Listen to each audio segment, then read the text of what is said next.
Here we go. 3u3 League Season 7. This is the Division 5.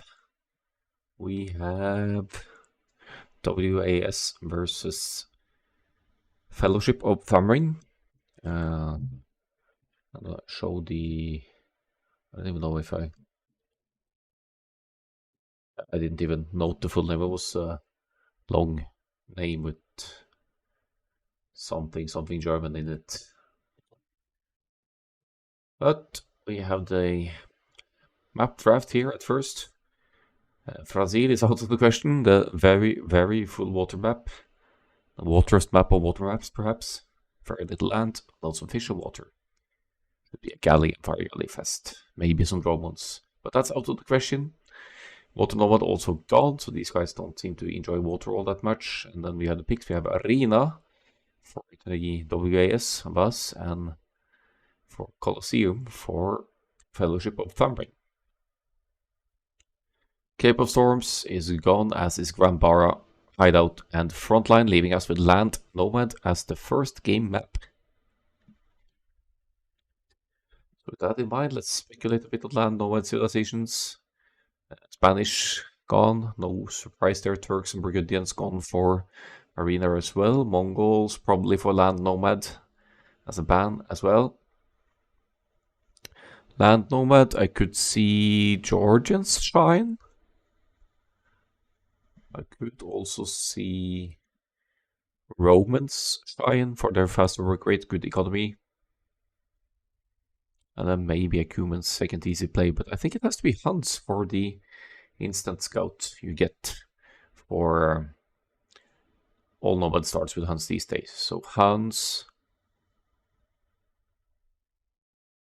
and Georgians would work well together with Huns as well for the cavalry. Maybe they're going full cavalry. Lots of cavalry civilizations here. Are we going... Oh, Cubans could be Arena, so Huns, Georgians, Romans, perhaps. Whereas for the Fellowship of Thumbring, we should probably see Vietnamese, because that reveals the opponent town center locations immediately. Lithuanians wouldn't be half bad. Lots of resources on the map. All around, relics included. Great. Cavalry civilization. I think Koreans always good, but I think Vietnamese, Lithuanians, maybe even another cavalry civilization as well. Hindustanis comes to mind. They would play well for several of the civilizations as well, but I think I'll just go in for the first one and see what they bring us.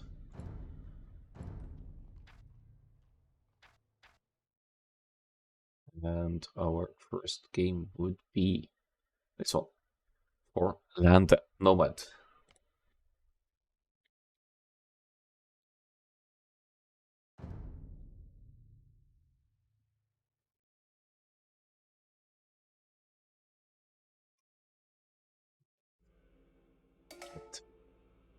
Going here. Yep.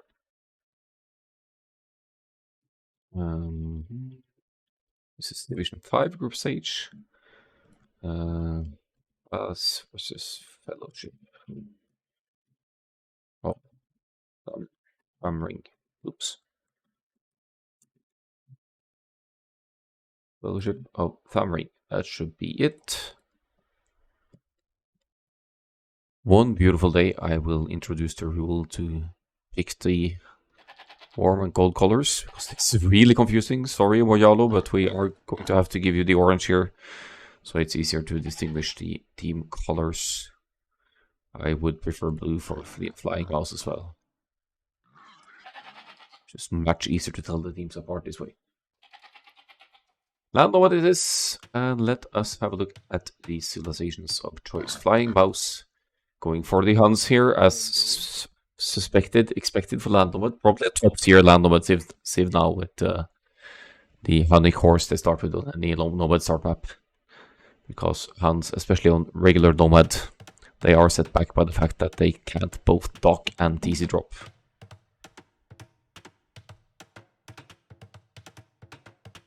And then we have Hammerstein as the Khmer over here. Also a good civilization, obviously. It doesn't need any buildings to click up to the next stage. Right, as is confusing town center placement. Maybe afraid of clunking up against the trees. Ronald Dog. How many players do you see here?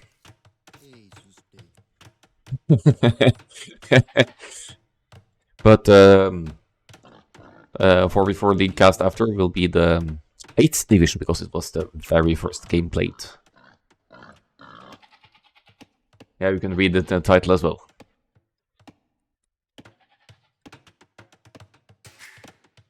Yeah. But this is Division 5. So Khmer here for Hammerstein. Probably going for some fast feudal age scouts. Could also pull off a straight fast castle with Khmer with a ridiculously low population. Since they don't need any buildings to click up. Saves you quite a bit of wood for any production buildings starting the next age. We'll see what the game brings here. Got a decent positioning here. I mean, Q for Cucumber, the opponent is relatively close. Oops, Villager lost the boar there. Danger of early boar lures, unfortunately. Town center hits the boar. Rough start for green here, unfortunately. But we all know these things can happen. That's going to set back the food count quite a bit. And might have green running idle here.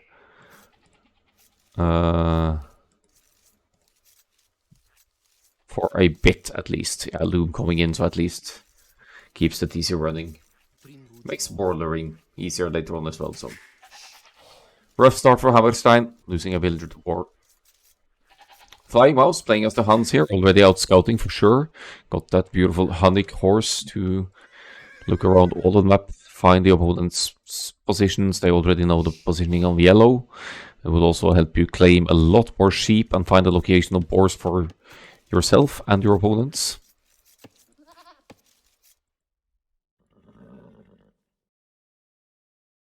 So, going to cover a lot of terrain here. That means that the score is going to be deceivingly high for Team Vas as well. Finally, we have Romirom as the Romans here. Romirom, yeah. Long distance hunting the deer over here, bringing in the horse as well. Romans will just work a tiny bit more efficiently, 5% more efficient economy, but it's something. Boosts your economy quite a bit throughout the game. TC on the hill here means it's going to be harder to engage against that with siege, for example, in the early castle age. It isn't going to bring the most efficient wood income ever though, so there's that, but I guess you could just lumber camp out there and you'd have perfect coverage from the TC, so that should be okay. Position wise though, Romirom is in a bit of a nasty spot here between Boyalo up north and Mili down south. So for the other team, we have Mili with the Portuguese over here. Red villagers constructing a mill. Second, no, actually just the first building needed for the next stage. Panic building a house as well.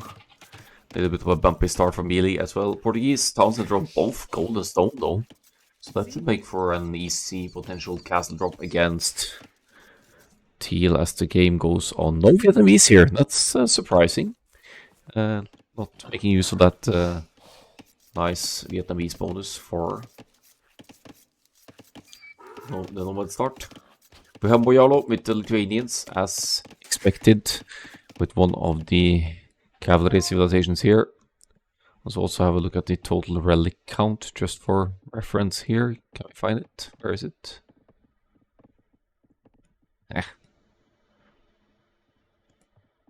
Maybe it's easier just to count them.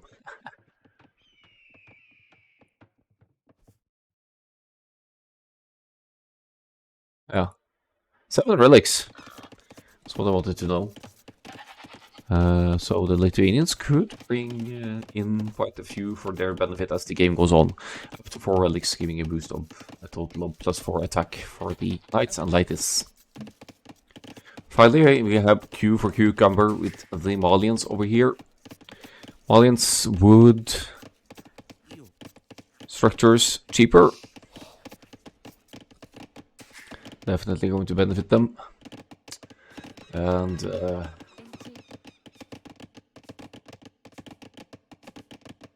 lots of options, especially in the Castle Age. Geppetto's proven strong on Nomad starts lately. Maybe one of the best castle and raiding units. They move so quickly and they have a ranged melee attack. Fantastic counter to infantry plays as well. But speaking of infantry, Valiants also have great infantry of their own. So I think Q for Cucumber is going to maybe scout a little bit with this villager. The scouting of Fellowship of Thumbring leaves much to be desired for now. They actually don't even know that Romirom is over here in between the two of them. They'll know soon enough, but they're not quite there yet.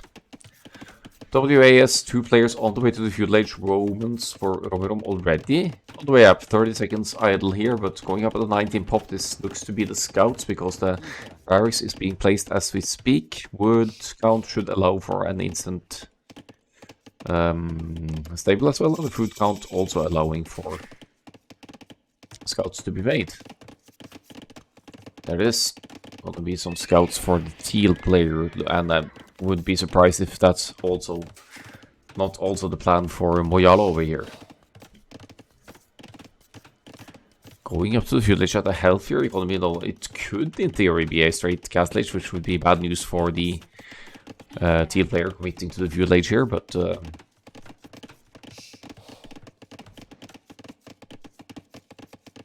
that remains to be seen. Could have just been some Dark Age food struggles as well. It's actually on gold though, 3 gold. And we'll see once that 24 pop kicks in, if that is in fact right for the Castle Age. Food being brought in here, boars being brought in here. Hunnic player also going to go for the scouts. No wait, where's the Hunnic player? Here, yep. So at least double scouts from WAS, Hammerstein. Not quite on gold yet, but on stone, funnily enough. So this could be... I mean, it's way too late of an uptime for a towers push, but it could be for defensive towers. Quite a lot of farms seeded here for Cucumber already. As green walls it off a bit here. Found the gold as well. Also seeing that yellow is on gold. So 2 players fielding scouts for WAS could be a good play. It's going to let them scout the map. But more importantly, they'll have more Feudal Age armies than Fellowship of Thumbring, as melee is going straight for the Castle Age with the Portuguese. That could be dangerous with a castle drop on a presumed still Feudal Age player from Romirom over here.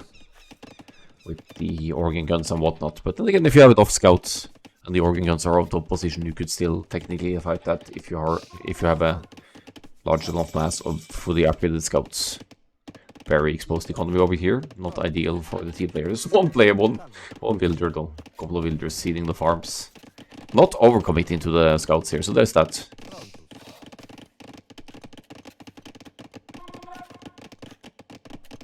Three scouts finally moving out. They found some hunt going on here. This could be some villager kills. There's a couple of weak villagers as well. You don't want to send those out on land nomad this night, this early. That's 3 villagers down just like that for Romirom. Great scouts are gonna get maybe even another one. Yeah, blocks that one.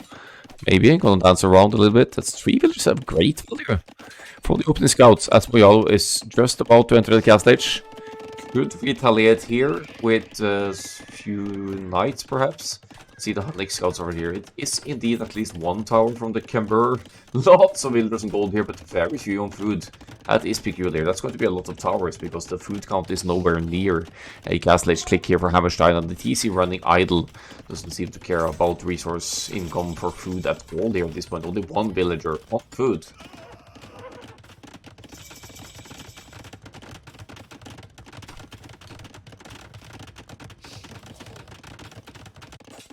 Scouts over here. Well, it's gonna take them a while to take out this stable, dealing 3 damage per hit or whatnot. First knight out for Moyalo could even snag the first relic relatively easily over there.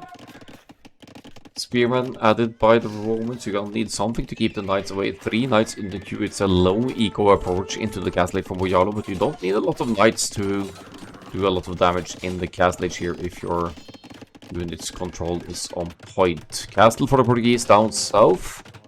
That's going to claim some more of the land down here. Not exactly protecting the town center though, so that could be dangerous with any increasing cavalry numbers on the field.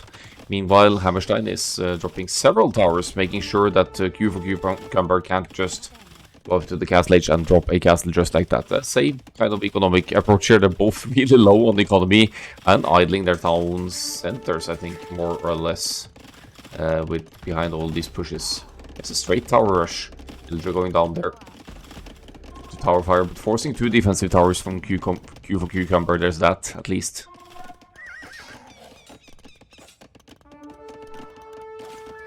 Sorting out as Flying Mouse loses the scout, confirming the location of Mealy's home base. Castle is in for Flying Mouse as well, committing to the cavalry rather than the cavalry archers here. I suppose as the only paladin civilization that kind of makes sense. Second town center seems affordable as well. So setting up nicely for a boom up top there for Flying Mouse.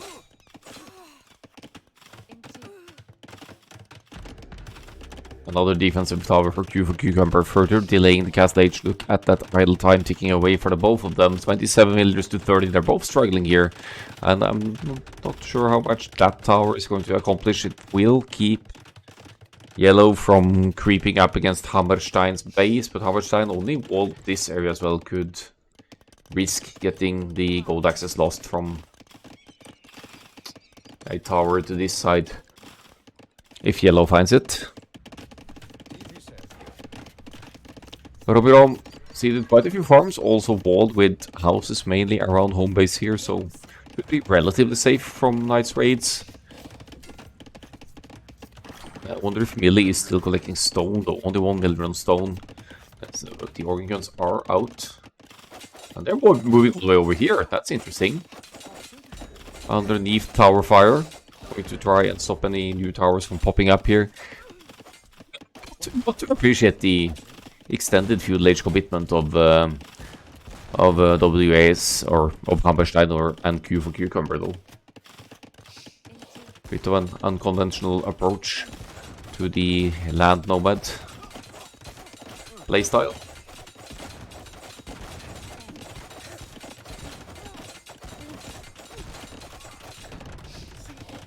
We're going to have really high pierce armor or something, 4 pierce armor, so they can just sit underneath enemy tower fire and not worry too much about it. They don't do well against buildings though, but they might find a few villagers. Oh wow, that's machine gun like fire over here. Looks like Romirom is going to lose the last few scouts as well. Has the resources for Castle Age now. Has not collected any stone as far as I can tell. Only 2 villagers from gold. So what's that Castle Age going to bring? I'm not too sure yet. Going to be outnumbered big time in cavalry by Moyalo over there.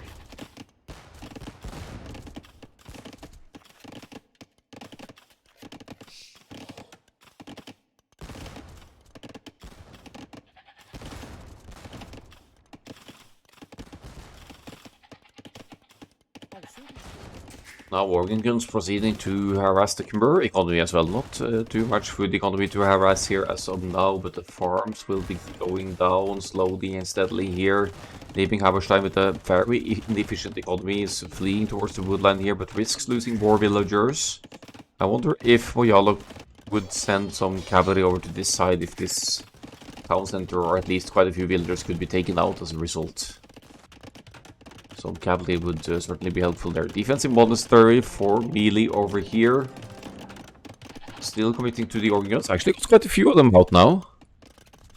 Need to approach from a different angle as well. We'll probably find a way around here to collect the organ guns and provide a deadly group of units here. Relics situation non-collected just yet, but a monk is there, is healing up the other cavalry. units.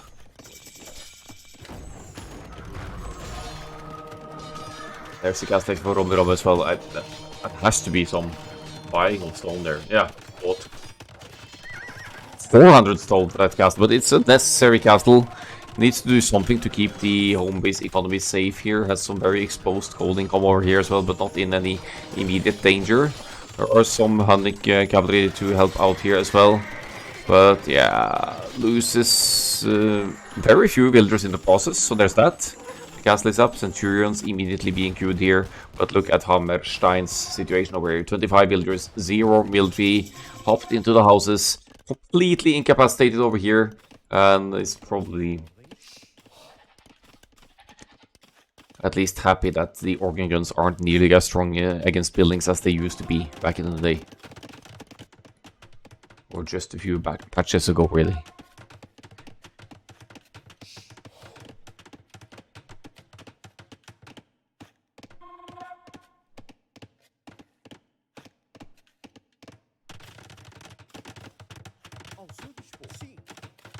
Guns numbers persisting here, 24 of them. Only 5 eco kills for melee so far, and 7 kills total. As the Valiance player gets a castle up as well, denying this goal, but there's still gold income over here for Hammerstein, so maybe Hammerstein can recover somehow over here. We got with the raids here, the scores looking surprisingly similar, all things considered, as Fellowship of Thundering only has a 20 villagers advantage, but they do have the numbers advantage here. Neither of the Knights players has bloodlines in, except for Romirom with the Centurions of the Romans here actually has the bloodlines, and now the Feudal Age upgrades in. Moyalo needs to get these upgrades as well. I don't know. It's going for numbers over upgrades by the looks of it, but really going to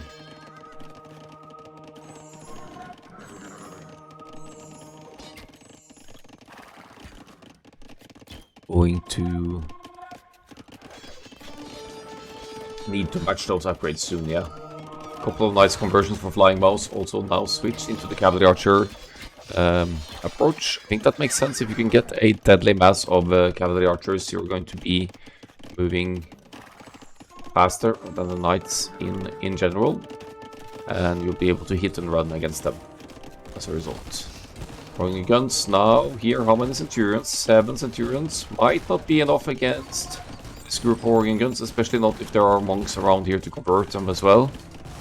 Organs from both sides. I mean, melee is killing it. Both left and right here. Also found the gold over here. Great spot from Billy, just leaving a few organ guns over on this gold.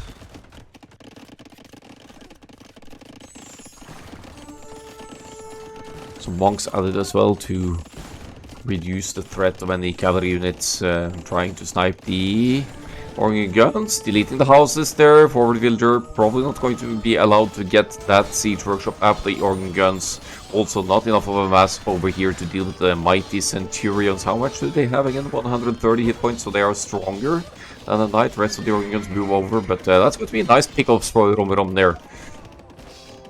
Patiently massing up the Centurions and taking out quite a few of the organ guns over here. Could be a way back into the game for WAS, but they are behind in the economy.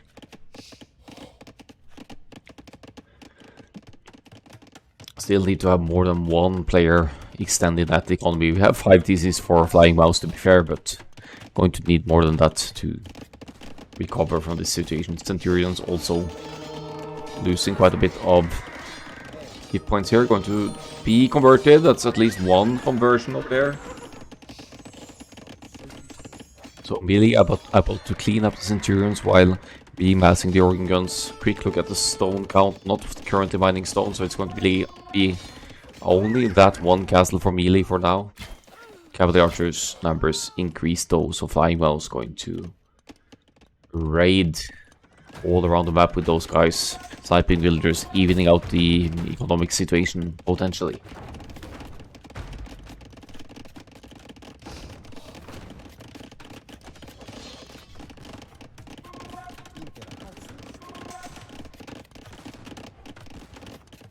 Guns once again moving in for the kill.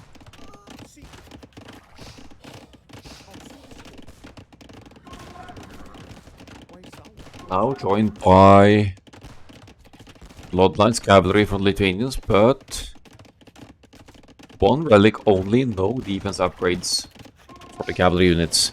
They're focusing a lot on the teal player now. They want Romans out of the game. I guess they don't want a fully boomed late game Romans with elite centurions and whatnot.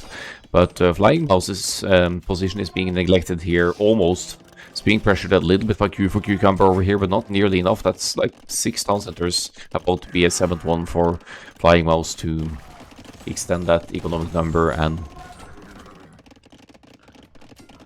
bringing resources for maybe the Imperial Age and better armies and upgrades. But yeah, same builder count almost as Flying Mouse. So first player to the Imperial Age being the Lithuanians.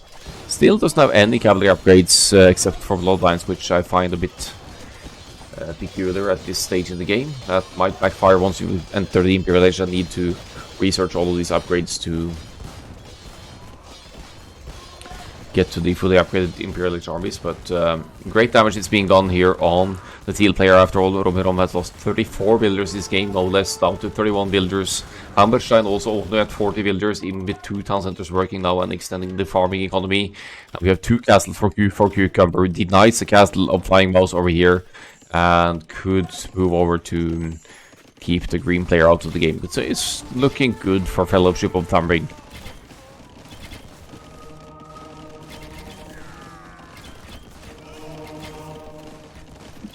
Box defense against cavalry archers doesn't look to be too shabby here. Panganel getting a juicy shot in there as well, right next to the siege workshop. Dangerous to keep the cavalry archers around there. Probably a lot of places to focus on at once for Flying Mouse over here, but manages to focus down the Mangonel and keeps queuing cavalry archers out of 3 ranges. The Huns do get 25% cheaper cavalry archers after all.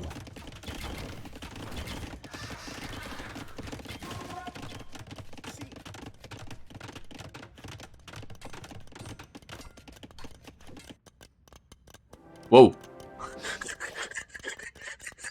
That's one of the more ambitious castles I've seen in a while. It's obviously not going to quite happen for melee. Just a few tiles back and you'd be okay though. Who reached the Imperial Age now? Well, Yalo did, and seems it, besides the boom, seems to have a limited economy here. +1/+1. Finally in some feudal age upgrades, but Cavalier just now clicked. And not that too crazy number of knights here, 18 knights, and also losing several of them to cavalry archers volleys because of the lack of defense upgrades. At this stage you should be researching plate parting armor, and then the Castle Age cavalry archers wouldn't stand a chance. Does get value from the knights though, manages to snipe some farmers here and there, but Flying Mouse just patiently re-queues villagers, getting Bracer for the cavalry archers as well, which is obviously going to trade very well against the Cavaliers even, because it's still only 1 defense, Feudal Age defense for these Cavaliers. They are multi Cavaliers at this point, except they have Bloodlines, so maybe not. Oh, the Petos coming in from behind, though, going to clean up so many cavalry archers here. Cavalry archers could run away, but Flying Mouse isn't quite paying attention, losing all of the cavalry archers here. And left with only 1 now, right after reaching Imperial Age. That's disaster. This is a good one, though. Walling in the Trebuchet, that's a Huns Trebuchet as well, so it's more accurate. Will basically hit every shot. Seems almost like there's some elevation advantage as well. I can't really see the heal here, but it's probably gonna do it. So Lithuanian's castle popping up, and they're now pressuring Flying Mouse. As the Khmer player also going Imperial Age, opting for the Ballista elephants here. And Q for Cucumber also recovering a bit. It has a chunky mass of Geppettos producing out of 2 castles here. Did lose 1 to conversion. They aren't really paying attention over here, losing units possibly needlessly over here. But Fellowship of Thambing, they have more than 100 villagers more now, and they also have 4 times the military size of WAS currently. Organ guns encircling this town center. Trebuchet helping and taking it out as well. Romirom's castle. That's not going to stay up for long, and Romirom not providing any military currently either. Has the 2 castles, yes, but doesn't have the economy to supply anything from them, and is going to be stuck in the castlate for a while longer.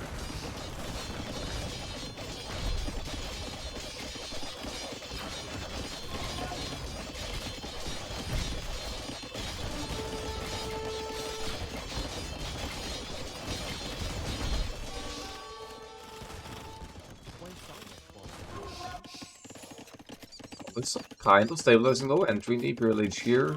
I'm not convinced that the Ballista Elephants is the right choice, but maybe it's because of the Geppettos, I'm not sure. Arquebus coming in for the Portuguese as well, which will give the...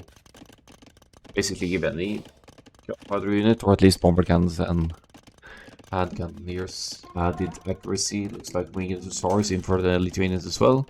Quick look at the relics of the deletion. Still the 1 relic, and still no plate barding armor for the Lithuanians cavalry, even though cavalier is in. So again, losing numbers to the Hunnic cavalry archers, but the map being open as it is, the winged hussars entering flying Mouse's economy, the player with the best boom and economy here, that's going to be difficult to recover from and to keep producing behind everything else. So look at resources quickly.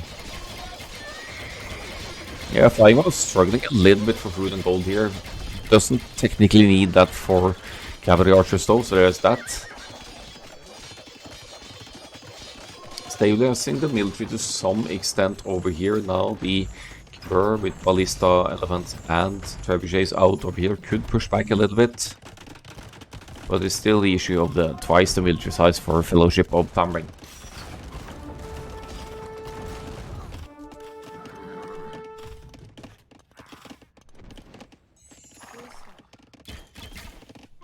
Also good team coordination here from Fellowship of Tamring, keeping their armies together. Now the cavalry is moving away. I guess you could still consider the organ guns enough of a defensive backup for these trebs pushing the Hunnic castle. A little bit of a cavalry surround attempt here from Fellowship against the cavalry archer mass of Flying Mouse. Still no heavy cavalry archer, had to replace those numbers, but somehow managing to get back up to almost 60 cavalry archers here. Bracer was researched quite a while ago. Will still want to get too heavy and potentially party and tactics if it isn't already in as well.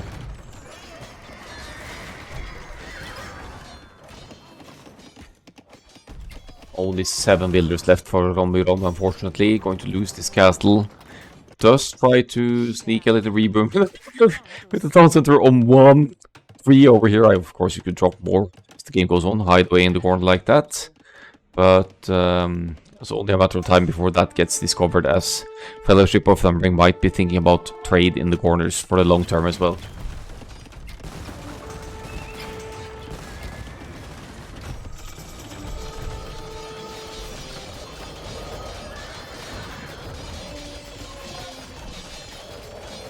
Cavaliers finally with plate barding armor here, getting some cleanup done on the Ballista Elephants here, so Kubur not really dangerous anymore at this point. Did manage to take out 1 yellow castle, but now there's no military whatsoever for Hammerstein. The only player with any notable military on the field currently is Flying Mouse with the 60 cavalry archers, but cavalry archers against the organ guns.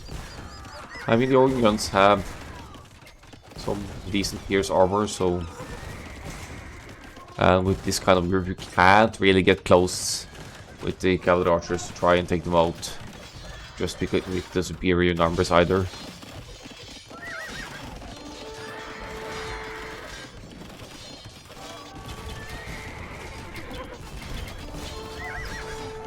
Yeah, more and more when Flying Mouse's base being destroyed. Chemistry wasn't even in, has to use the market here for resources to keep producing. Gets pushed further and further away. Still has gold access technically. Up North hasn't found it. 1 tile away from spotting that one.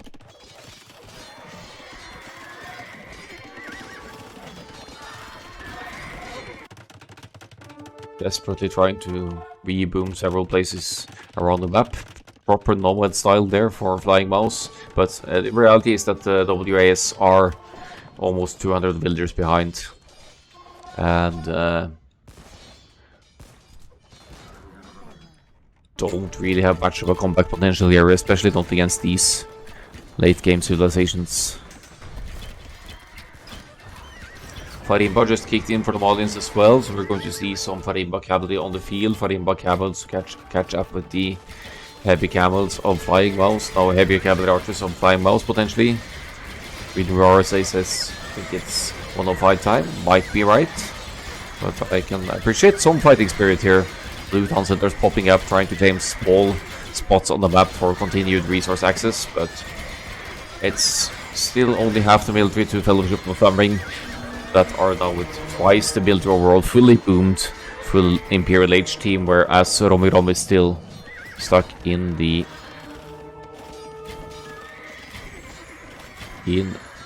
Castle Age.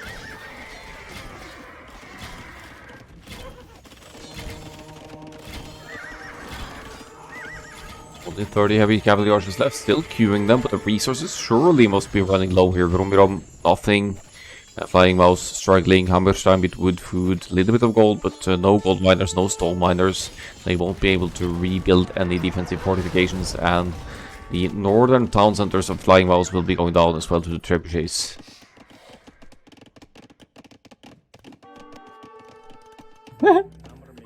Sneak archer range over here, not so sneak as it's quite visible for the orange player, but manages to get it up. So this guy gonna do some kind of sneak stable or something. Or is he going for the stone?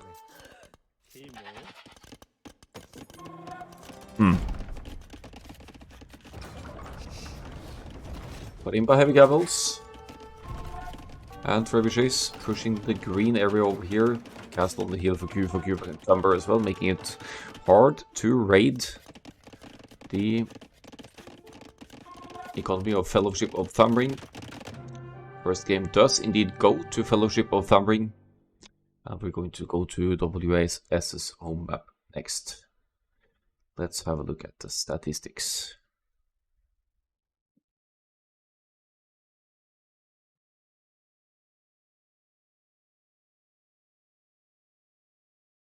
Low military score, generally speaking, quite on the positive side for Fellowship.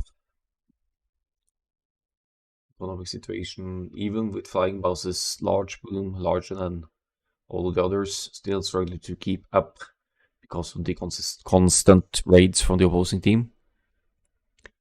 So we look at the uptimes, we have 2 players going straight fast Castle Age. That could be dangerous, could be punished by fast feudal age attacks, and depending on how your bases are set up, but it did turn out quite well for Fellowship of Thumbring. Good combination of civilizations by the looks of it. Q for Cucumber barely losing any villagers during this game. That goes for the most of them. Royale lost a few, but nothing too critical.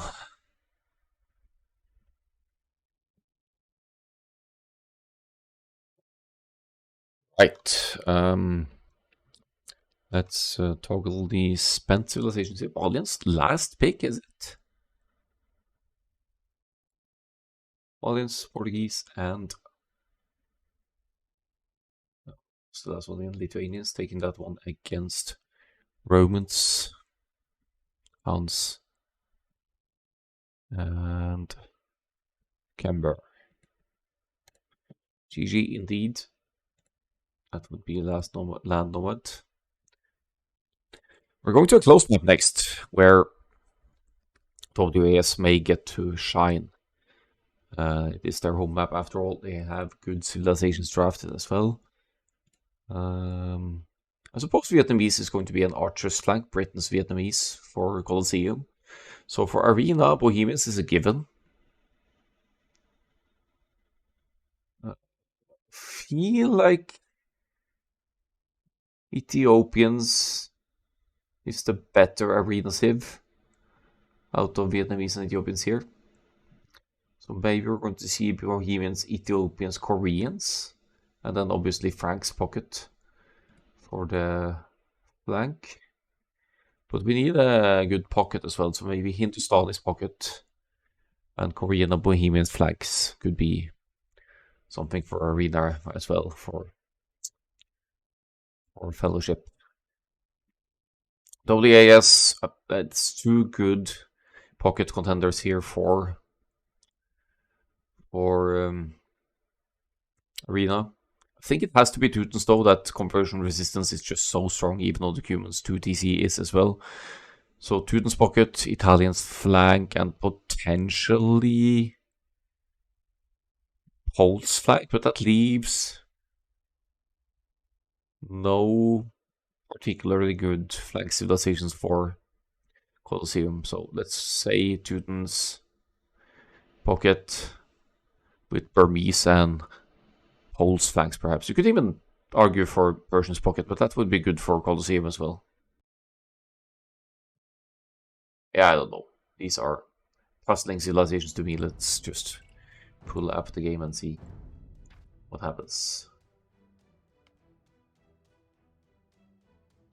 So it looks like it is going to be a Cuman's pocket.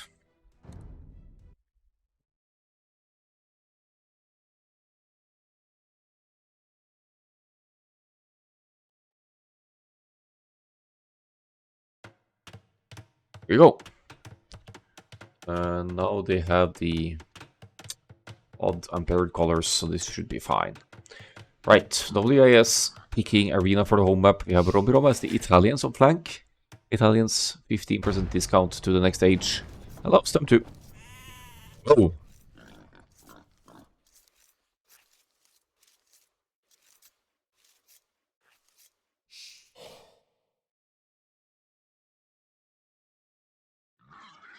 I mean, you could house wall it. But at this point, if Fellowship happen to be out very early with the scouting, they could technically lame the wars because laming is allowed. Yikes!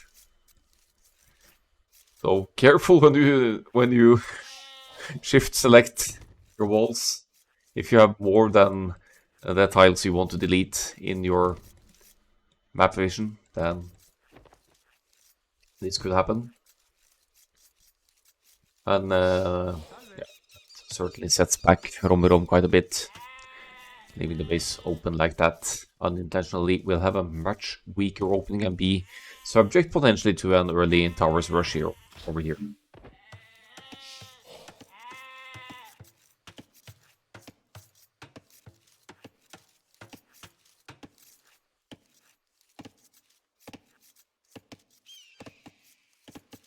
Italians, you'd see sometimes Italians on flank play for a fast Imp Monks and Trebs rush, at least in the 1v1 setup. That can work quite well. It's a bit more complicated in team games, as you would always have an opposing pocket providing some support to stop that from happening.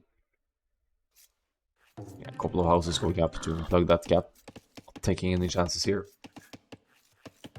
You could also go archers into crossbow and arbalest for Italians, or just go for the unique unit, the Genoese crossbowmen, to combat the opposing side's cavalry this time, specifically the Hindustani's camels.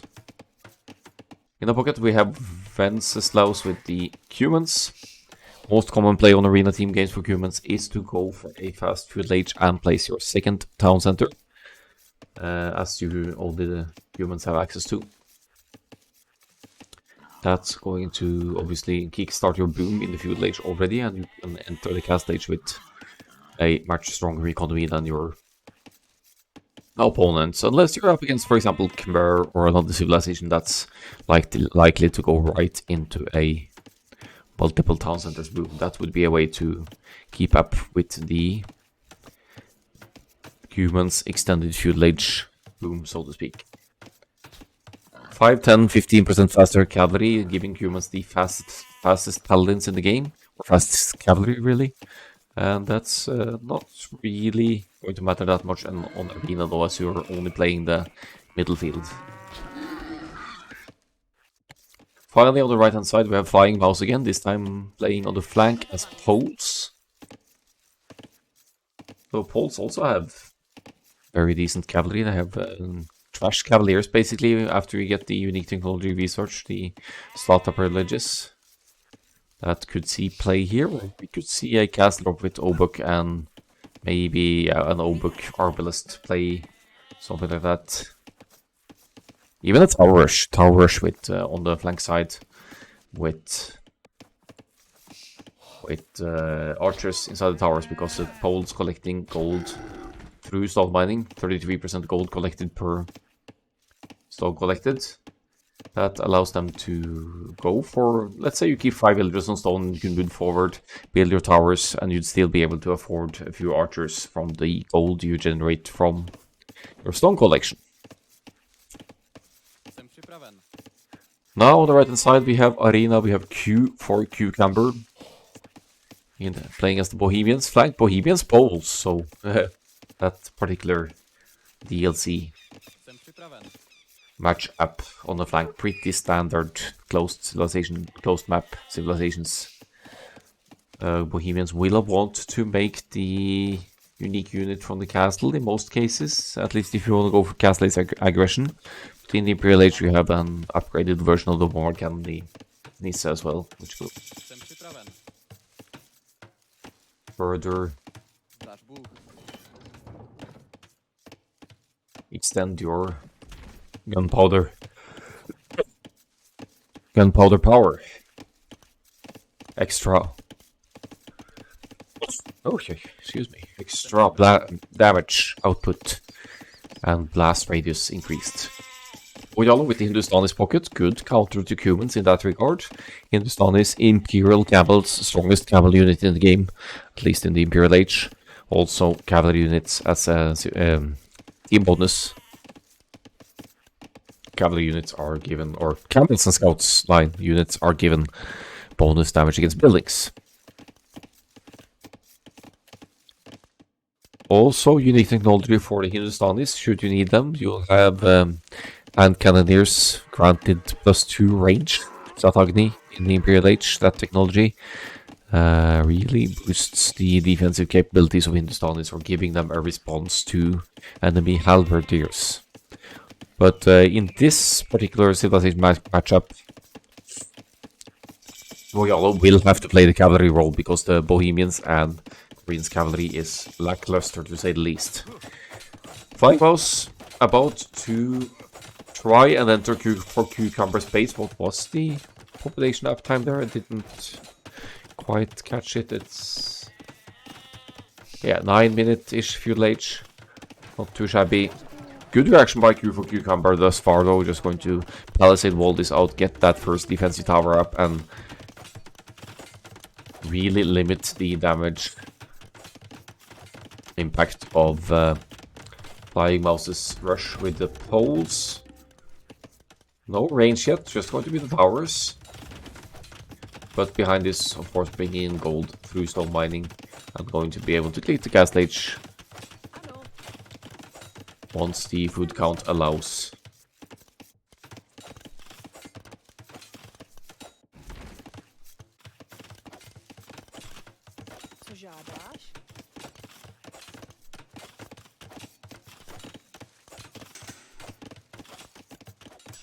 So this doesn't seem to set Q for Cucumber back too much.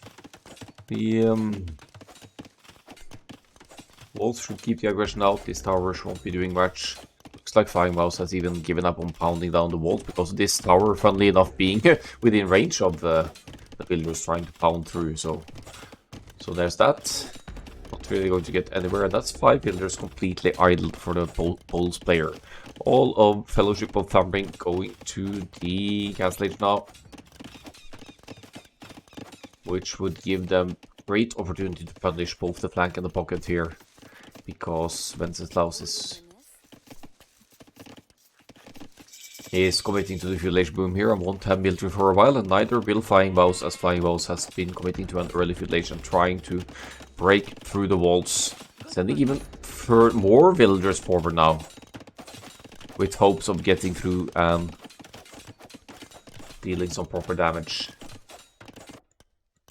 Meanwhile, top side, Romirom is going to go for a forward castle drop. So, obviously you can't really scout this side of the walls, but if that castle had been a few tiles closer, that would completely take the stone away from Billy, who is just about to reach the castle age, which means that this forward castle from the Italians won't be doing too much. You could just place a defensive castle comfortably behind the walls, maybe re-wall a little bit, wall from the side over here, and limit any damage impact of that. Not enough stone for a defensive castle from melee just yet, though. Has to buy a little bit to be able to get that one up, but that's probably going to go up somewhere around here to keep that Italian's aggression out. Then all you need to do is seed a few more farms, get onto gold, and try to beat your opponent to the Imperial Age, which is very likely with this kind of forward castle drop, because you are committing so many villagers forward, so that they won't really be working for you, bringing in resources.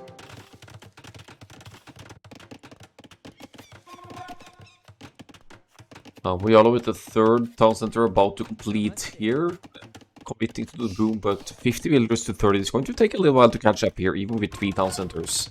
And Wenceslaus has got both buildings needed to click to the next age. Will not... might lose that villager's advantage as the research towards the castle age happens, even though we have 1 town center able to produce villagers behind that, but will, no matter what, enter that next stage with a very healthy economy.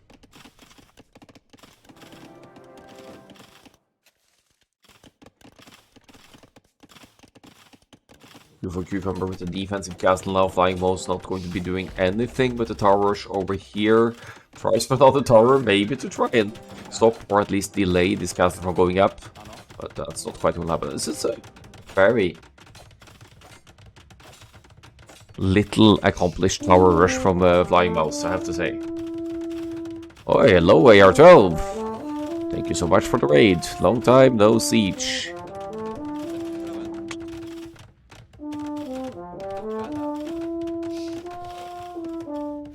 We're casting some team league games here. This is 3v3 league. Going to cast a new 4v4 league after as well. This is the 5th division of the 3v3 league, and when I get to the 4v4 league match after this one, we will have the 8th division of the first season of the 4v4 league, so that's going to be quite the change in pace.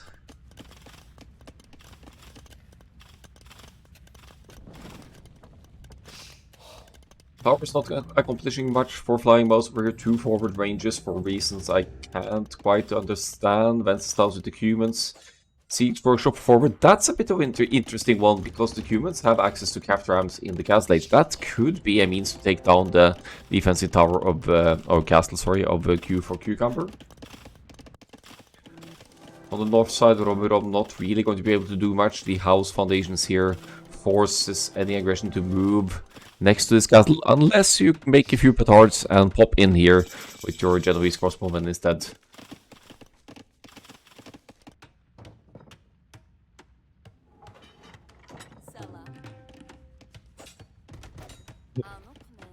To avoid the wildlife over here. No loom yet for Wenceslaus with the humans. And committing to the siege workshop a little bit further back instead. Let's see if they can beat the clock as far as pushing the Weavings goes. Q for Cucumber hasn't taken any losses as of yet, or lost a few villages, yes, but nothing too consequential here. Is technically ahead of Flying Mouse in the economy, as Flying Mouse has not clicked Castle Age yet.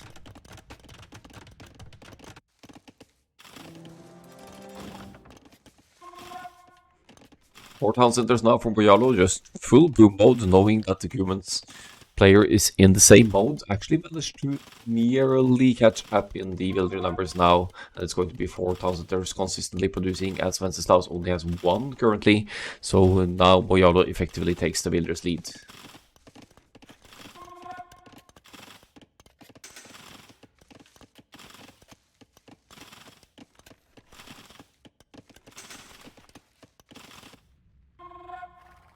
Humans cavalry numbers popping out those. No military from Yalo so far, not even a barracks to spot.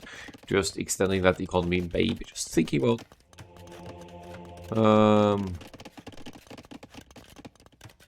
taking it easy until the Imperial Age. I mean, it's not like they're in the immediate threat. Q for Cucumber taking minimal losses here. Funnily enough, might spot the Siege Workshop over here, so could react to that. And topside, the castle isn't really doing too much for Robiron either. All it's doing is firing away at the Koreans' castle over here, as melee is skewing a couple of petards, trying to speed up the process of taking down this one. Italians with a cheaper Imperial Age, that's beginning to show here though. Robiron actually beating melee to the Imperial Age, and will get at least one trebuchet out here to start trapping down this castle. And it's Castle Age for Flying Mouse as well. Here comes Capped Ram for the humans, accompanied by some cavalry over here. There's not really that much for Q for Cucumber to deal with the Capped Rams popping in here. Has seen the Siege Workshop with the flag though, so it shouldn't be any surprise, but indeed some melee units to deal with this one, and there's no cavalry support to be had from the Hindustans. Is 4 Capped Rams enough though?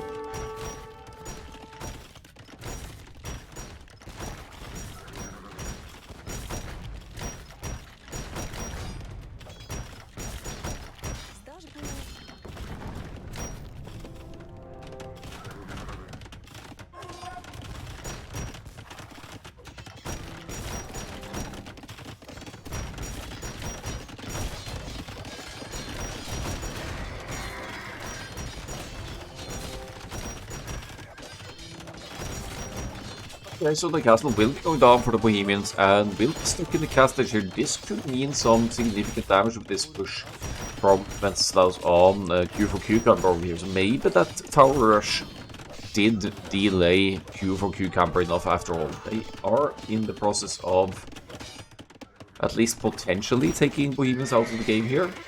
There's nothing for Q for Cucumber to deal with the cavalries and Capped Ram entering over here. Topside we have the Genoese crossbowmen raiding Melee's base as well. Trebuchet is about to take down the starting DC of Melee, and suddenly things are turning around quickly over here. Fellowship of Numbering a little bit too much on the boomy side. Imperial Age on the way from Oyalo, yes. So that is going to give them heavy and Imperial camels against the humans' Castle Age military, but the clock is ticking here with the 6 Capped Rams and decent chunk of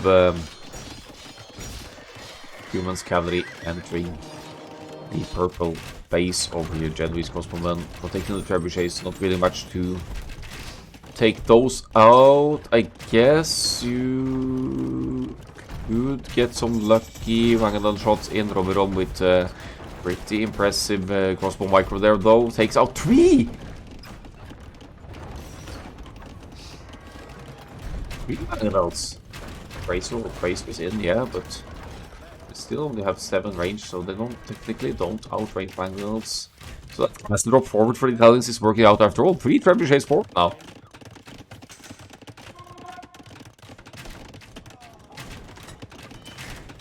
Which means that with this kind of push, Melee will be struggling a lot to get to the Imperial Age as well, struggling for the resources even.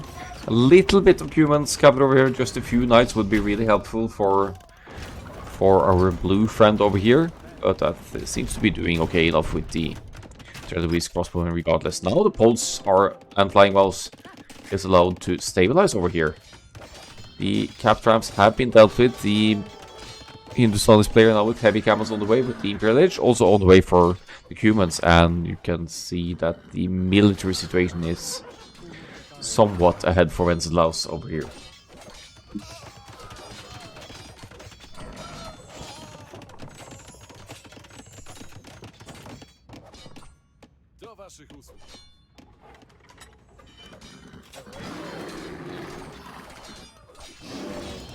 Wanting another forward 6 workshop, but thanks to the bear, that's not really going to happen.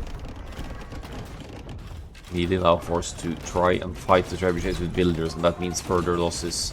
Does have Loom here, but that doesn't help too much in the big picture here. Just going to lose lots of builders. 18 builders lost thus far, 51 builders left. Magnal getting a lucky shot in on the trap. Maybe should be focusing on the ranged armies. Imperial Age just around the corner now for the humans player as well. Yes, Q for Cucumber has stabilized a little bit. And the Hindustanis player is fielding the heavy camels. Maybe thinking about the hand cannoneers as well, because the chemistry was just researched. Oh, but this is bad news. Really bad news for the humans player. Thankfully, the knights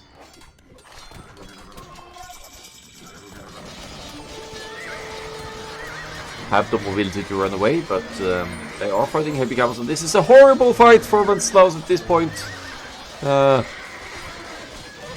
See so many knights here just upon the point of reaching Imperial. Going to lose the capture as well, and that could have been a game-ending fight right there, losing 40 military for the humans just like that, as Siege Ram is coming in, as Cavalier is coming in. We do have Flying Mouse supplying the pikes, but poles, if my memory serves me correctly, poles don't get halberdiers. So either the Cumans is only getting halberdiers here. We need Wenceslaus to make the Cumans cavalry, I think.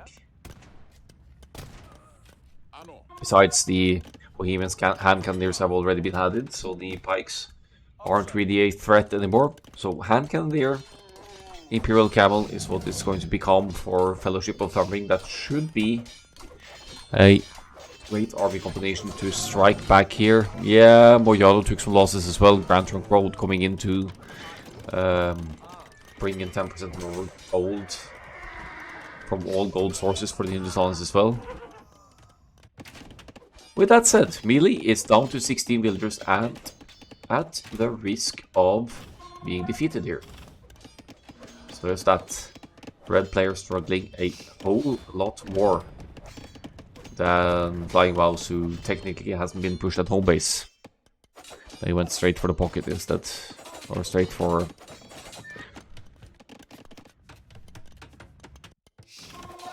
outer flank instead.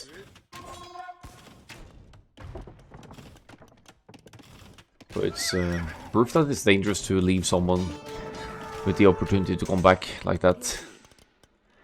Heavy camels might have saved the day over here, but 12 villagers, that's going to take some while to recover from. Humans still committing to the cavalry, adding some capped rams, no, sorry, siege rams as well, but that should be no match for the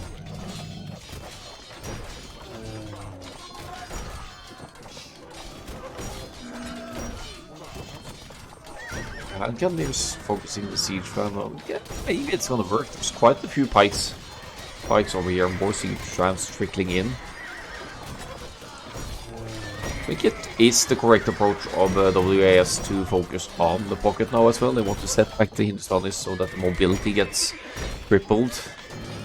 They did do some decent damage to the purple layer, and most definitely in the top side here. Red still at the risk of being defeated, right? So there is the GG call. WAS taking their home map on Arena. With what looked like a bit of a bumpy start, but they managed to bring it back in the end somehow.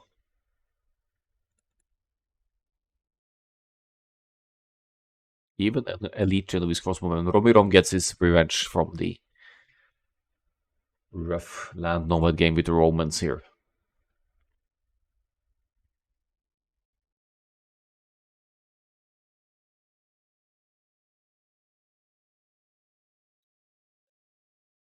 Well, yeah, Cubans with the best economy, even with the multiple towns that are for the Hindustan, is not quite catching up.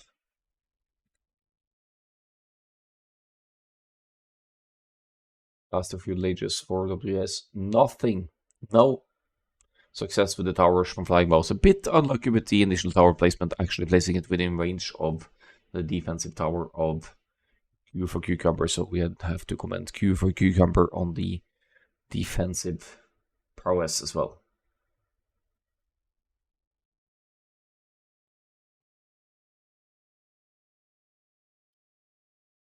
Right, we have ourselves a set. Let's just make sure to toggle away the spent civilizations here. What was that? Was it the Koreans as well? Humans, Italians, and Poles. Taking that one. Leading us to Colosseum as the last one. So much more open up, very open map, I should say. And civilization-wise, at least if you're playing standard meta play, we have to favor Fellowship of Thumbring here. They have archer civilizations to be expected, as they are called. Fellowship of Thumbring. Interesting enough, picking Britain's relatively late, but that has to be one of the flank civs. So Frank's pocket, no question about it. That's Britain's, and then I guess it depends on your preference. Ethiopians faster firing archers, Vietnamese stronger archers. For the opposing team, I mean, you could make an argument for Teuton's tower rush on flank, in which case we'd have Persians in the pocket, or you could have Persians on flank, going for Persian douche, and then you'll keep Teutons or Georgians as the pocket. Burmese, I don't even know. Let's just speculate if these are the first three civilizations, since Burmese is indeed the last pick. Third and last game of the set. Let's have a look. Colosseum coming up.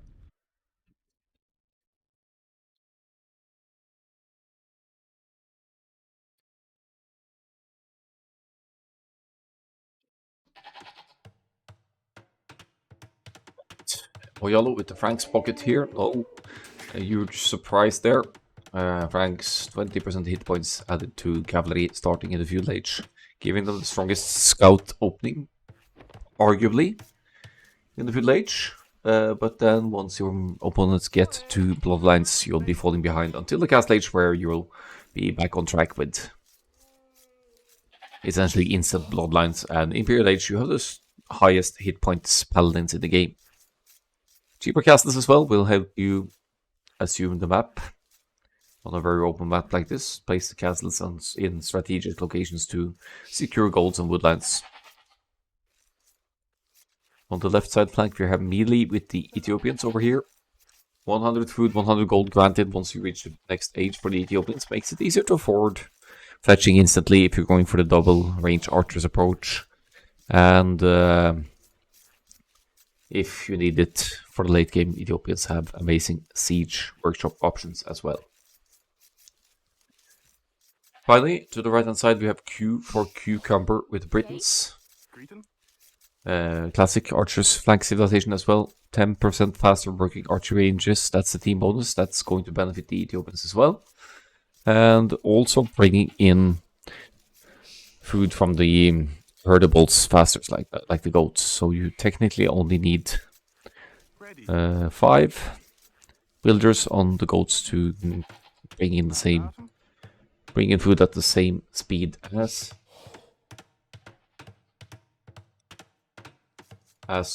generic civilization with 6. For the woodlands, you need to move to the edge of the map. So if your wood gets denied on this map, you are in big trouble, to say the least.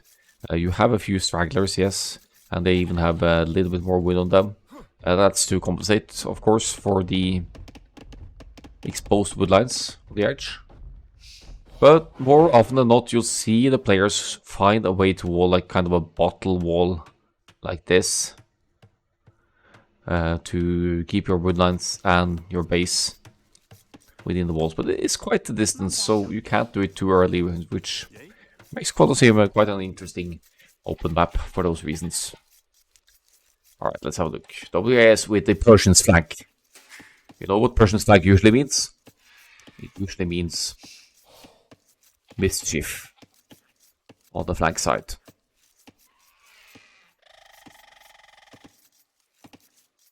You have, as you can see here, twice the hit points on the town center for the Persians.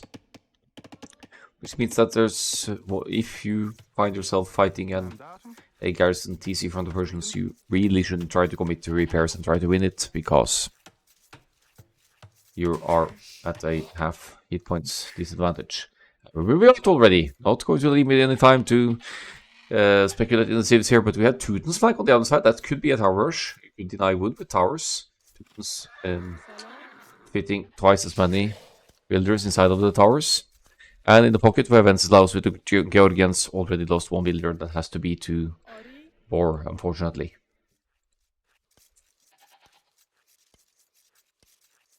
And I don't like this map. Really? Okay, so you can tell from the score drop what's going on here. When you delete your town center, you effectively delete 4,800 hit points as the Persians, which is going to have a significant impact on your score. This is a beautiful Persian douche placement, because you actually get to bring in food from your opponent's berries.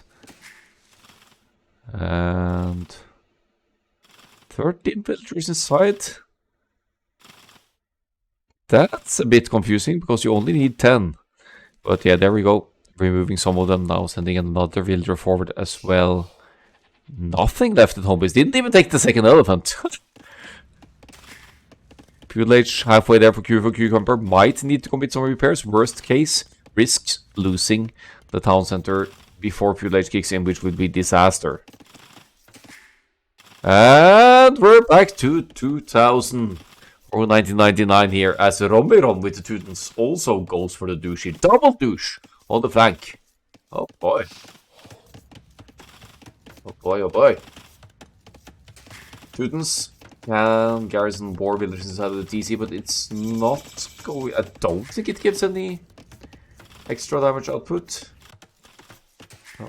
Oh, it's gonna be close. It's gonna be close. Might run out of wood. 5%.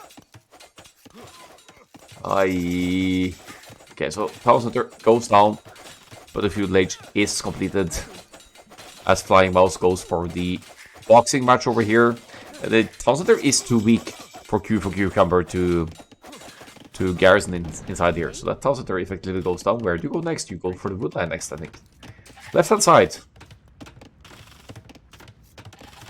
Romirom with the douche as well, successfully going to take out Millie's town center. There is not any wood to repair here.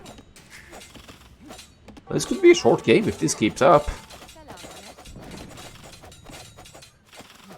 Truly an unconventional approach to Colosseum here for WAS. They also have wood, at least Romirom does have wood for another town center drop.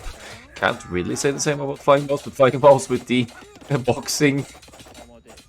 boxing skills here manages to take out some Cucumbers.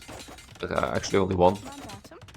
But now having a working TC, not really producing from it, but in theory should be able to take fights here. A couple of archers popping out for Cucumber. Will it be enough to fight this massive chunk of builders though?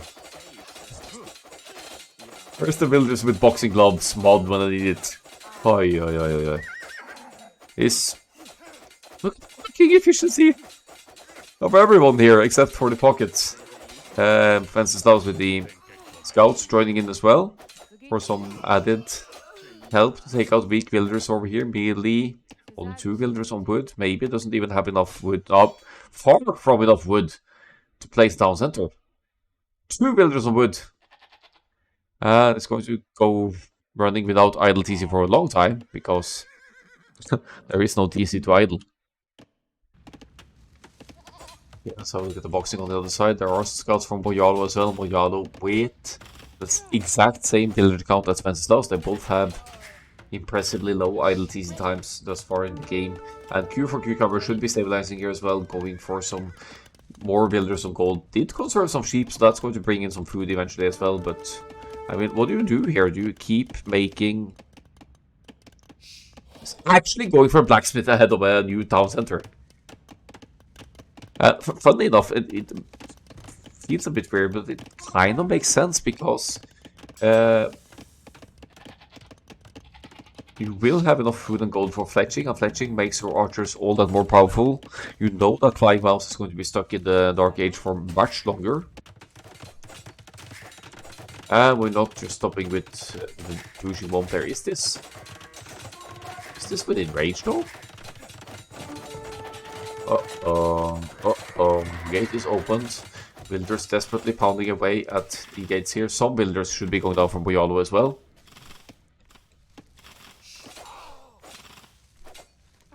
One, two. Jeez, what's the economic situation here? I mean, there's only 8 builders apart, so technically Fellowship and Thumbing are kind of ahead because they're all in the feudal age. You could deduct 21 builders for the feudal age research time for the WAS. I guess 14 because one of them is in feudal age, but still arguable advantage for Fellowship. Decent chunk of archers out, fletching is in, which means there's no way Flying Mouse gets away with another douche. But the damage has been done. Flying Mouse, more builders, but 1 age behind. Gonna lose potentially another one as well, as the house won't complete in time here.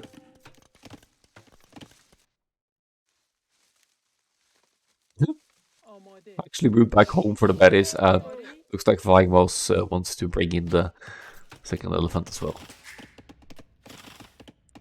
Well, we're forcing Boyalo to rebuild the town center as well, which means that any additional town centers in Castle Age will require, or I mean more than one additional town center in the Castle Age will require mining or buying of stone. Down it goes. We'll see more drops here, not any stone for Romirom to drop anything here. Right, for another TC for Boyalo. Is this the correct approach though? There might not be enough builders here for Romirom to take the fight. Topside scouts getting some value as well. I think a lot of the economy movements allows at home. So much going on here, I don't even know where to look anymore. Ethiopian town center now on the woodline should keep the woodline plenty secure for a recovery operation here. Archers in production for the red players, so I don't know what that militia is for, but it's probably to avoid any boxing fights in the near future against the Forever Dark Age, Romirom and Flying Mouse. Castle Age. All the way for the Georgians player. Going to stone just now, so this has all been an elaborate extended play to delay all of the opposing teams so that the Georgians pockets can get to a castle and start producing the Monaspa.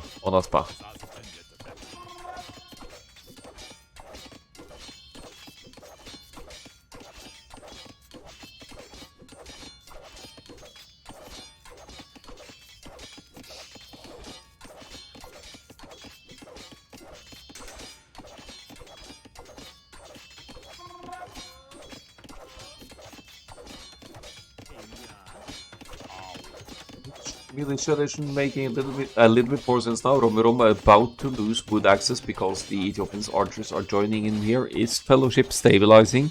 They will be up against the Castle Age player, in which case that castle, if not for the long travel distance, should ideally be going down forward, I think. Just further incapacitate the opposing side's pocket, perhaps. Archers with fletching should be able to deal with the Georgians scouts here. There is a spearman in the mix as well. They're attempting to take fight here, but now all of the woodline for Romirom out of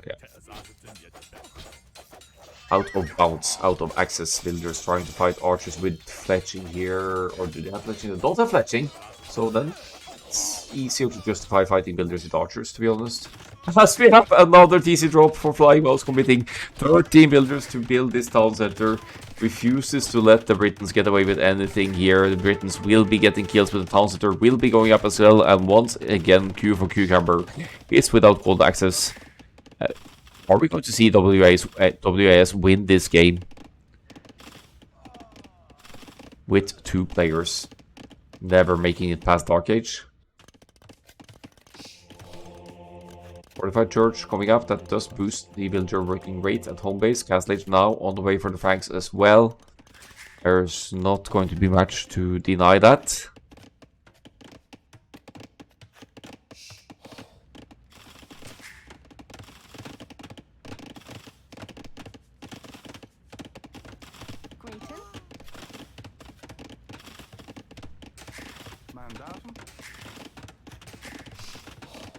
Could be a lot easy going off with the Britons here. Obviously not going to see any Castle Age transition in for a long while yet for these 2 players. But where is the pocket army? Only 2 spearmen for Wenceslaus now. Was expecting a castle and Monaspa here, but the stone situation just isn't quite there yet. I guess the castle will be going up somewhere around here to secure the golden stone. Another church going up to boost the resource income as well, and the 3rd fortified church for faster gold access over here once that castle completes. That's it. Why though? I guess you could garrison inside the fortified churches as well, so there's that. And we officially have flying mouse reaching the feudal age as well.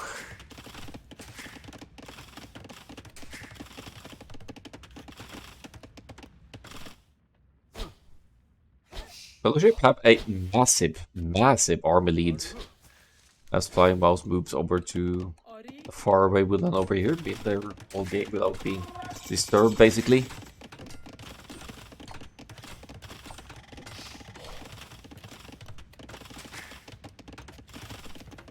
That's a smart move, garrisoning some archers, so your economy can keep working. You keep your archers safe and potentially heal up, but you still are able to keep fighting towns that are. You still have to commit to repairs to be able to contest a Persian's douche, but it's something. Castle is up, the Monospa in production. It produced so quickly! And that's the Castle Age units against feudal age armies, except for the Franks of Boyalo, who has managed to stabilize a consistent farming combat and enough villagers and gold to keep at least 2 stables consistently producing as well. Q for Cucumber with the repairs will have the archers production halted quite a bit because repairing is costly. Top side though, how many Monaspa do you need to deal with 12 feudal age archers? Let's have a look. Don't feel like... Oh, they don't even have the Castle Age defense upgrade. This is scary. Frank's Knights joining in as well.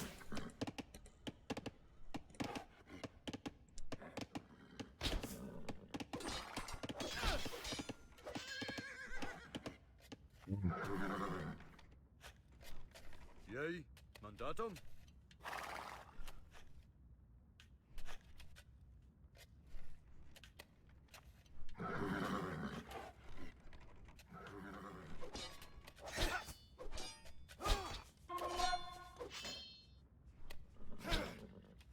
Ready. It's 2 armies to 1. We won't be seeing the Britain's crossbows anytime soon, so the douching certainly has had value there with for that.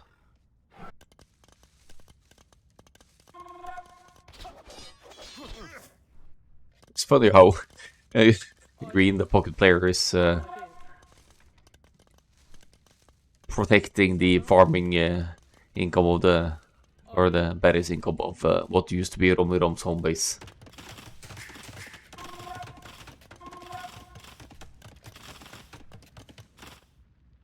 Not really able to engage with the Monaspa yet, but +2 defense now in. Could change things.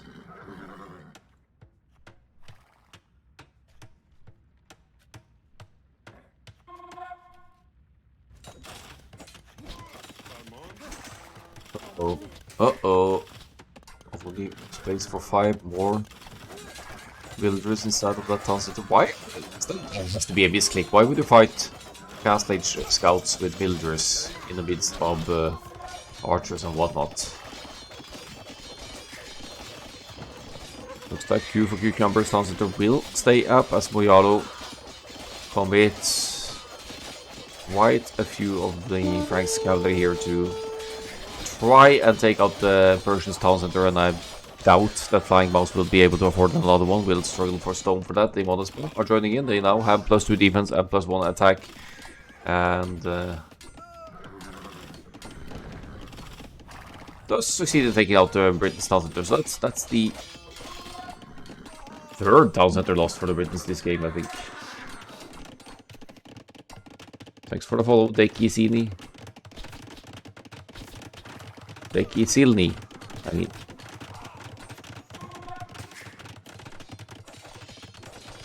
Buy stone for that, easy. So Monaspa numbers increasing. Is this the game-winning unit? They're not as powerful as they were upon launch. Dekizilni. There we go. Yeah, we're getting close to the 4v4 league cast. Yep. There we call it 8. AOE Balkan. You guys have had some community tournament running recently as well, haven't you?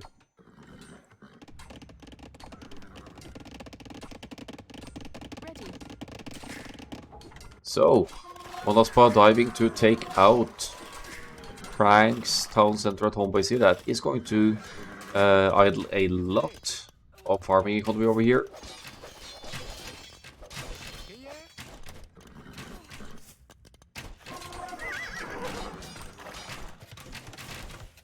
Monaspa still in the queue, but looks like we have a housing crisis at home base here. We'll need to scramble up some houses for Wenceslaus to compensate for that. Fellowship of Thumbring, massive, and I mean massive economic lead here. Maybe mainly because of the Franks 2 TCs. So yeah, thanks for joining. Appreciate that. Rospos finally in for the Britons. They also have that extra Britons range, I guess. Yeah, the Bodkin is in. Wait, these are Ethiopians. Never mind. Britons is purple, Ethiopians is red. But they still fire faster, so there's that. Mainly because blue has 7 builds, that's true. That's true.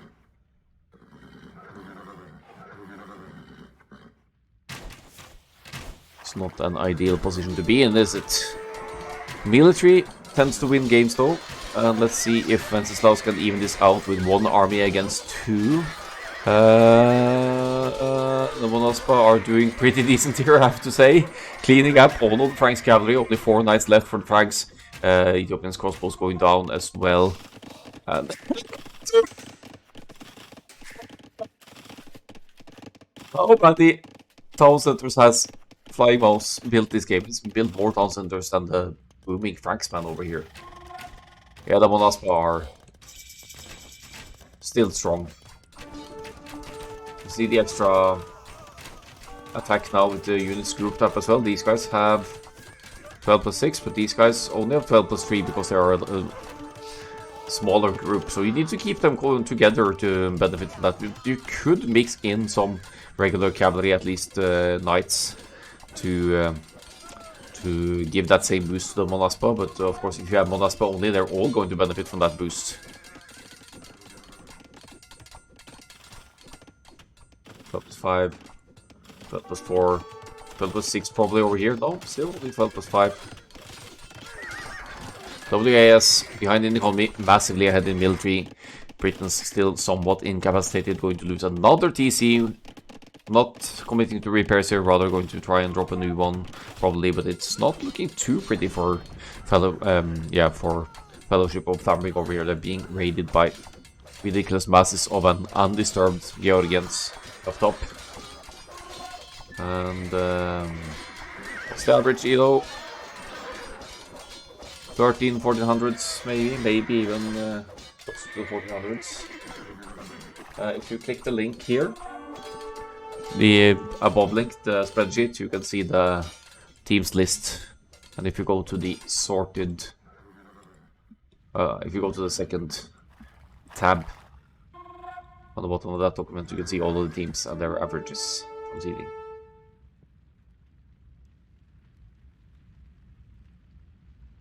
Well, that's by ETC. They do indeed. They still eat TC. 2 castles to produce from. It's kind of strange how almost every time new civils like this are introduced, Cubans upon launch, Lithuanians upon launch with the Lightis, now also Georgians upon launch with the Monaspa. They just have a stupidly strong cavalry unit that melts buildings.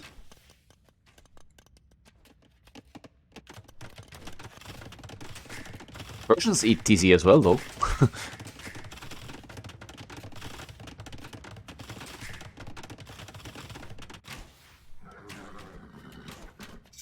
Phantom devs don't do any playtesting. Well, they do, though.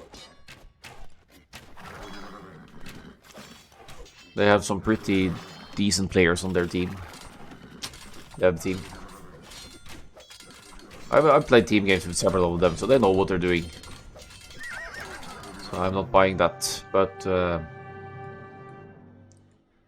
it's more like you deliberately introduce new civilizations that are overpowered just to generate attention, and then you could nerf them later and try to balance them out. Reverse sweep for WAS here. Didn't see that for this open map, considering the land and nomad performance, to be honest. But unconventional off-meta play, causing panic on both sides for Fellowship of Thambing, and even douching the pocket here. How many town centers were built this game? I would almost want to rewind and count, but yeah, GG, well played. That's pretty impressive. And look at the Eco KD for Wenceslaus here, 54-3. That's the Monaspa speaking. Yeah, look at those. 100 kill for this group of Monaspa. Barely lost any. Let's look at the stats. What the KD actually was. 153-33. Ridiculous. Yeah, they did sub in a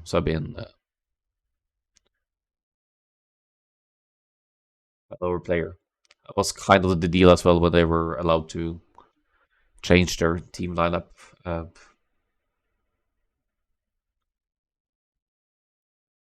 Is it bug abusing when the... I mean, they fixed the bug with the Monaspa, so it's not a bug by any means. I'm not necessarily going to call it balanced, but it's not a bug anymore. It has been given attention.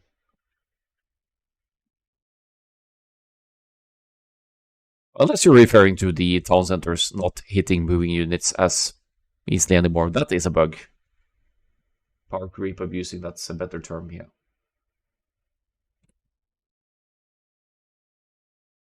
Right. Unsurprisingly, highest military score for Wenceslaus over here, 153 kills as mentioned.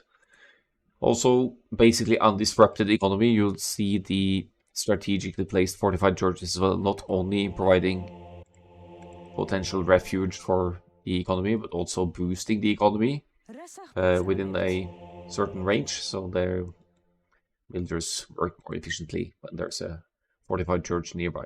That's why there's all of those around here. I think the Franks Knights, they were lacking upgrades if you see the corner here, so that's an issue. They did not have a +2/+2. But I would, given the HP of the Monaspa, I would have expected the crossbows to do more work.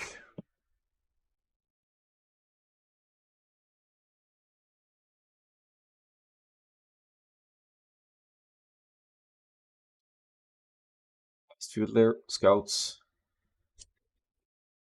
Look at the feudal lines on the Teutons and Persians here. That's just beautiful. Robbing on with 10 builders in the end.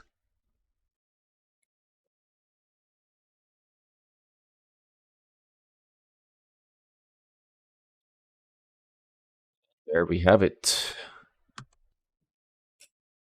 Another win for WAS. And Britain's, Ethiopians, Franks losing to the Persians, Teutons, and Georgians. GG, well played.